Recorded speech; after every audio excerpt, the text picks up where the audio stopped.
بسم الله الرحمن الرحيم نحمده ونصلي ونسلم على رسوله الكريم أما بعد عن أبي هريرة رضي الله تعالى عنه أن رسول الله صلى الله عليه وسلم قال من القرآن سورة 30 آية شفعت لرجل حتى غفر له وهي تبارك الذي بيده الملك رواه أبو داود أو كما قال عليه الصلاة والسلام.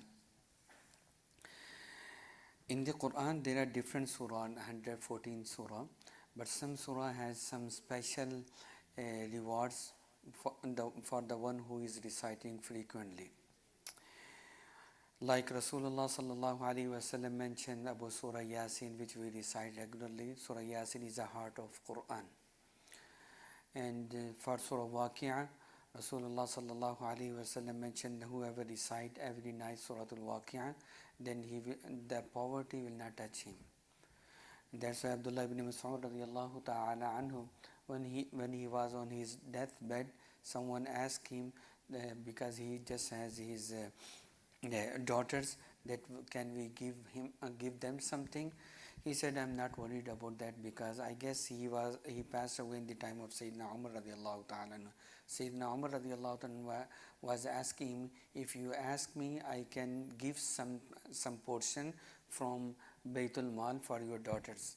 And he said, I'm not worried about my daughters, because I taught them Surah Al-Waqi'ah to recite every night. Because the benefit of Surah Waqi'ah, the poverty will not touch you if we recite regularly. In this hadith which I mentioned, this is regarding Surah Tabarakalladhi, 29th juz, the first Surah Tabarakalladhi biyadihil mulk. And Rasulullah, and it has 30 ayah, 30 verses.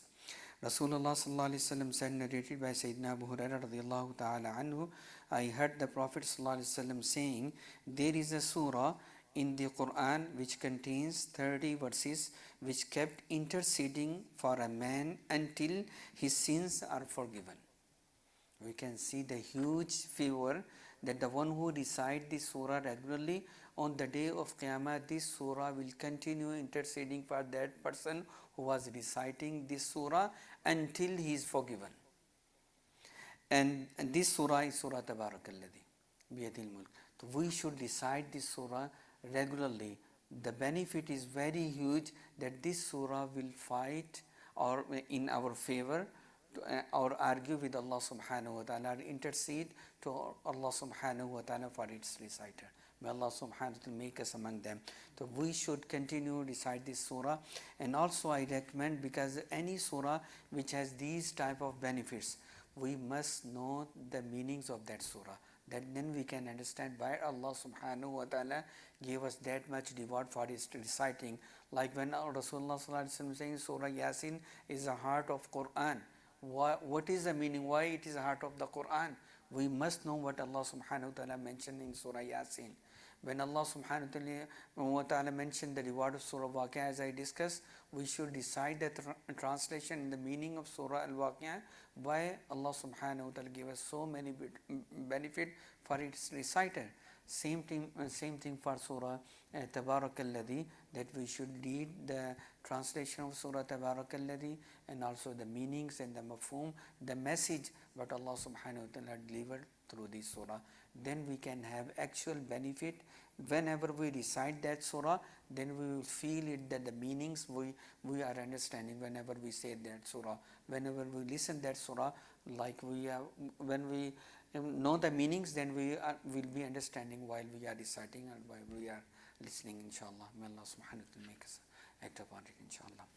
Alhamdulillah Rabbil Alameen wa salatu wassalamu ala Sayyidil Anbiya al Mursaleen. Rabbana atina fid dunya hasana wa fil akhirati hasana wa qina adhab an-nar.